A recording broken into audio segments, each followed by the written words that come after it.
হে guys, আসসালামু আলাইকুম। Welcome back to my channel Ruma's ডিমস কিচেন। আশা করি প্রত্যেকেই ভীষণ ভালো আছো, আলহামদুলিল্লাহ। আজকে লোটে মাছের ঝুড়ি রেসিপি নিয়ে হাজির হয়েছি তোমাদের সাথে শেয়ার করে নেওয়ার জন্য। আর একদমই কাঁটা ছাড়া কিভাবে লোটে মাছের ঝুড়ি বানাচ্ছি চলো দেখে নেওয়া যাক। ফার্স্টেই কড়াই বসিয়ে খুব ভালো মতো গরম করে নিয়েছি। তার মধ্যে দিয়ে দিচ্ছি 2 টিস্পুন সর্ষের তেল। পুরো রান্নাটাই সর্ষের তেলেই করব, তাতে টেস্ট অনেক বেটার আসে। একটা মিডিয়াম সাইজের পেঁয়াজ এইভাবে কুচিয়ে দিলাম। লো টু মিডিয়াম ফ্লেমে রেখেই পেঁয়াজটাকে এইভাবে নাড়াচাড়া করে ব্রাউন কালার আসা পর্যন্ত অপেক্ষা করব। ব্রাউন কালার হয়ে গেছে। এবার এর মধ্যে আমি অ্যাড করব একটা মিডিয়াম সাইজের টমেটো কুচিয়ে। টমেটোটা দেওয়ার পরে আবারও খুব ভালো মতো নাড়াচাড়া করব, অবশ্যই লো টু মিডিয়াম ফ্লেমে রেখেই।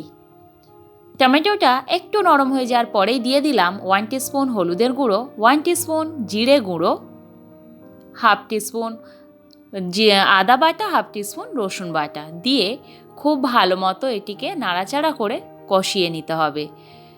আর 5 মিনিট মতো কন্টিনিউ নাড়াচাড়া করলেই এটিকে খুব ভালো মতো কষানো হয়ে যাবে। তাই অবশ্যই লো টু মিডিয়াম ফ্লেমে রেখে কন্টিনিউ নাড়াচাড়া করে এটিকে আমি কষিয়ে নিচ্ছি। মাছটার কাঁটা কিভাবে আমি সরিয়ে দেব বা তুলে নেব সেটি অবশ্যই তোমাদের সাথে শেয়ার করব। আর ভালো লাগলে অবশ্যই সাথে থাকো আর বুঝতে পারবে রান্নাটা কত সহজেই কাঁটা ছাড়া লোটের ঝুড়ি রেডি হয়। 250 গ্রাম লোটে মাছ আমি এইভাবে কেটে ধুয়ে পরিষ্কার করে নিয়ে রেখেছিলাম। তারপরে কড়াইয়ের মধ্যে অ্যাড করে খুব ভালো মতো নাড়াচাড়া করে নিচ্ছি।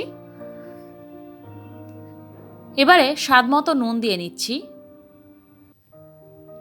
নুনটা দিয়ে আবারও একটু নাড়াচাড়া করছি। লোটে মাছটা যেহেতু খুব নরম, তাই নরম হয়ে যেতে বা গলে যেতে একদমই সময় লাগবে না। জাস্ট 5 থেকে 6 বার এইভাবে নাড়াচাড়া করার পরেই দেখবে মাছটা একদম নরম হয়ে গেছে। ঠিক সেই টাইমেই কিন্তু খুন্তি দ্বারা বা একটা কাঁটা চামচ বা যেটার দ্বারা সুবিধা তোমাদের সেই রকমভাবেই কিন্তু এরকম মাছের গা ধরে যদি খুন্তিটা এইভাবে নাড়ানো যায় তাহলে মাছটা ছেড়ে যাবে আর কাঁটাটা বেরিয়ে আসবে। আমি দেখিয়ে দিচ্ছি, আশা করছি তোমরা বুঝতেই পারছো। এভাবে খুন্তি দ্বারা মাছের উপরে যদি 2-4 বার নাড়ানো যায় তাহলে কাঁটাটা খুব সহজেই বেরিয়ে আসে। আর গোটা কাঁটা বেরিয়ে আসলো দেখতেই পেলে। এটাকে সাইড করে দিলাম। প্রত্যেকটার কাঁটা আমি এইভাবেই কিন্তু বার করে নেব। এইভাবে খুন্তির কোনা দ্বারা আমি এইভাবে যখন মাছের উপরে প্রেস করছি বা ওর উপরে আঘাত করছি তখন কিন্তু কাঁটাটা বেরিয়ে আসছে। আর তখনই কাঁটাটা আমি সরিয়ে নিচ্ছি। প্রত্যেকটা মাছ আমি একই রকমভাবেই কাঁটাটা বার করে নিচ্ছি। এই রকমভাবে ঝুড়ি বানালে খেতে খুবই ভালো হয়, যেহেতু একদমই কাঁটা মুখে পড়ে না।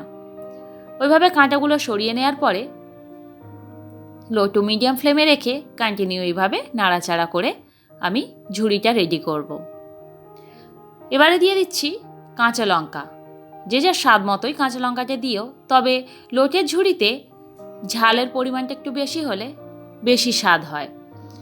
আর অবশ্যই কাঁচা লঙ্কা দিলে এটা বেটার স্বাদ আসে, তাই অবশ্যই কাঁচা লঙ্কা দেওয়ারই চেষ্টা করো।